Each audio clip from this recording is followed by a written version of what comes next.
बिस्मिल्लाहिर्रहमानिर्रहीम। आते हैं स्टूडेंट्स नए एमसीक्यू की तरफ। स्टूडेंट, इस एमसीक्यू में हमने आपको एक सर्किट डायग्राम दिया है, आपको नज़र आ रहा होगा। इसमें बैटरी वोल्टेज सप्लाई कर रहा है 10 वोल्ट, रेजिस्टेंस गिवन है 8 वोल्ट का, इंटरनल रेजिस्टेंस गिवन है 0.2 ओम्स। हमने इस सर्किट में जो करंट फ्लो कर रहा है वो करंट हमने आपसे पूछा है। स्टूडेंट्स, जब इस तरह की सिचुएशन गिवन हो तो आप सबसे पहले इन तीनों के वोल्टेज का रिलेशन निकाल लीजिएगा। ये वोल्टेज सप्लाई कर रहा है इसको और इसको, आप इसका वोल्टेज V कहिए, इसका V1 कहिए, इसका V2 कहिए। तो यहाँ पर क्या हो जाएगा कि V इक्वल हो जाएगा V1 प्लस V2। इसका वोल्टेज गिवन है 10, V1 गिवन नहीं है, फॉर्मूला यूज़ कीजिए IR, तो ये I और R इस्तेमाल कीजिए 0.2। इसका वोल्टेज गिवन है 8, आप इसको सॉल्व करेंगे, 8 प्लस का इधर आकर माइनस, तो 2, I इज़ इक्वल टू 0.2 और ये इधर आकर डिवाइड हुआ 2/0.2। ये हटाया, 0 लगाया, कैंसिल किया, 10 एम्पेयर का करंट इसमें से पास होगा। बिल्कुल क्लियर। तो कोशिश कीजिए कि इस एमसीक्यू का आंसर आप दें। लॉजिक बन रहा है? क्या लॉजिक बन रहा है? इसका वोल्टेज V, इसका वोल्टेज V1, इसका वोल्टेज V2, यानी V2 निकालना है आपको, तो V इक्वल हो गया V1 प्लस V2। V हमने आपको दिया 100, V1 IR 0.1 इंटू 10, V2 आपको मालूम करना है। तो सिंपल कैलकुलेशन हुआ, ये मल्टीप्लाई किया 1 प्लस V, तो V is equal to 99 volt. Clear है स्टूडेंट्स? स्टूडेंट्स, इस तरह के एमसीक्यूज़ अक्सर पूछे जाते हैं, आपको सर्किट से इस तरह के एमसीक्यूज़ अटेम्प्ट करना आना चाहिए। क्लियर? स्टूडेंट, आते हैं अगले एमसीक्यूज़ की तरफ। ये एक सिंपल सा एमसीक्यू है और आपको इसका आंसर देना है। इस एमसीक्यू में हमने आपको एक सर्किट डायग्राम दिया, रेजिस्टेंस गिवन है ओम्स में, आपको सिंपली टोटल रेजिस्टेंस निकालना है। क्लियर है? तो कैसे निकालेंगे? देखिए स्टूडेंट, ये तीनों किस में कनेक्टेड है? पैरेलल में, तो इनको पैरेलल के फॉर्मूले से सॉल्व करेंगे। ओरली सॉल्व कीजिएगा। देखिए 1/R पैरेलल में ये होता है 1/3, 1/3, 1/3। डायरेक्ट पता चल रहा है कि इसका एलसीएम लिया, आंसर कितना आया? 1 ओम्स। फिर ये वाला सेगमेंट जो इसका इक्विवेलेंट आपने निकाला, ये इन तीनों का, और ये एज इट इज़। तो ये और ये आपस में किस तरह कनेक्टेड हो गया? सीरीज़ में। तो सीरीज़ के लिए टोटली क्या कर लोगे? ऐड।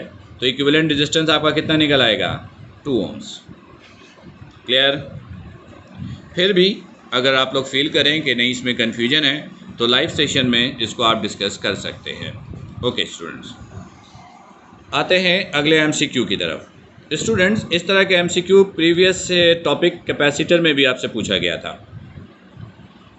ये एक सर्किट डायग्राम है, आपको इसका टोटल रेजिस्टेंस निकालना है। तो स्टूडेंट्स कैसे निकालेंगे? ये दोनों पैरेलल में कनेक्टेड हैं, पैरेलल के फॉर्मूले सॉल्व करेंगे। फिर ये सीरीज़ में है, सीरीज़ के फॉर्मूले सॉल्व करेंगे, टोटल रेजिस्टेंस आएगा। लेकिन स्टूडेंट, लास्ट लेक्चर में भी मैंने आपको बताया था कि अगर 2 सीरीज़ और 1 पैरेलल है, या 2 पैरेलल 1 सीरीज़ है, तो आप इसके लिए डायरेक्ट फॉर्मूला याद रखेंगे। 2 पैरेलल 1 सीरीज़ अगर है तो उसके लिए टोटल रेजिस्टेंस का फॉर्मूला ये है, R is equal to R1 R2 over R1 plus R2 plus R3।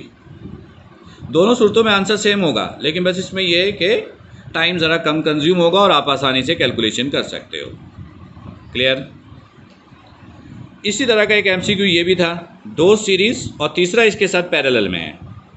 अगर आप कैलकुलेशन के ज़रिए इनडायरेक्टली निकालना चाहें तो कैसे निकालेंगे? ये दोनों सीरीज़ में, सीरीज़ के फॉर्मूले सॉल्व कीजिए। फिर ये पैरेलल में है, पैरेलल के फॉर्मूले सॉल्व कीजिए, वो टोटल इक्विवेलेंट रेजिस्टेंस होगा। लेकिन 2 सीरीज़ 1 पैरेलल में अगर है तो आप कोशिश करें कि इसकी कैलकुलेशन डायरेक्ट लो, और उसके लिए ये फॉर्मूला आप यूज़ करेंगे। यानी 2 सीरीज़ 1 पैरेलल है तो उसके लिए डायरेक्ट फॉर्मूला आपका ये बनता है, R1 plus R2 into R3 over R1 plus R2 plus R3, ये फॉर्मूला आप यूज़ करेंगे। क्लियर है स्टूडेंट्स? कोई कन्फ्यूजन्स? फिर भी कोई कन्फ्यूजन्स हो तो लाइव सेशन में आप डिस्कस कर सकते हैं। अच्छा स्टूडेंट्स, इस MCQ का आंसर आप देने की ज़रा कोशिश कीजिए। सोचिए, मैं थोड़ा स्लो रीड कर रहा हूँ, आपको समझाता हूँ क्वेश्चन क्या है।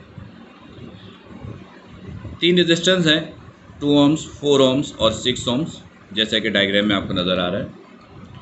2, 4, 6 तीनों पैरेलल में कनेक्टेड है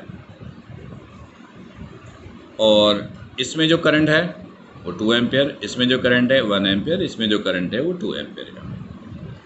आपको मुझे बताना है कि इस रेजिस्टेंस में करंट कितना फ्लो होगा। जी, क्या लॉजिक बन रहा है, मैं आपको समझाता हूँ इसमें लॉजिक क्या है। देखिए, पीछे आपको बताया गया है कि सीरीज में करंट सेम रहता है, एग्री? ये पूरा सेगमेंट, ये और ये सेगमेंट, ये दोनों आपस में किस तरह कनेक्टेड हैं? सीरीज में। इसमें ये तीनों आपस में किस तरह कनेक्टेड है? पैरेलल में। पैरेलल में टोटल करंट कैसे निकलता है? ऐड करके।